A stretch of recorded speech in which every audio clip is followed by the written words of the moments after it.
ఈ నీళ్ళ బావి చూడండి ఎంత అందంగా ఉందో. కాకినాడలో మా రిలేటివ్స్ ఇంట్లో ఉందండి. ఇది ఈ డిజైన్ లేకుండా కూడా చాలా చిన్న నుయ్యి అనమాట. చాలా ముద్దుగా ఉండేది.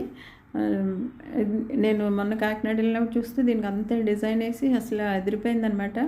నాకైతే అసలు అంటే మనలో సృజనాత్మకత అనేది ఉండి ఇంట్రెస్ట్ ఉంటే దేన్నైనా అందంగా చేసేయచ్చు అనిపించింది. నేను ఇంతవరకు ఇలా నూతి వరల మీద కూడా ఇంత బాగా డిజైన్ వేయటం అనేది నేను చూడలేదు. మీకు ఎవరికైనా మీ ఇంట్లో కూడా ఇలా పల్లెటూళ్ళలో నెయ్యి ఉంటే ఇలా చేసి చూడండి. ఈ డిజైన్ ఏంటంటే గుర్రం మీద పెళ్లి కొడుకు వెళ్తుంటే వెనకాల పల్లకిలో పెళ్లి కూతురు వెళ్తుంది. మేళతాళాలతో అందరూ డ్యాన్సులు చేస్తూ ఊరేగింపుగా తీసుకెళ్తున్న దృశ్యం అనమాట. చాలా బాగా డిజైన్ చేశారు. అసలు మన ఇంటికి ఎవరు వచ్చినా ముందు చూసి ఇంప్రెస్ అయిపోతారనమాట. అలా ఉంది. ఈ వాటర్ కూడా చాలా పైకే ఉంటుందండి. కాకినాడలో 10-12 అడుగుల లోపల వాటర్ ఉంటాయి అన్నమాట.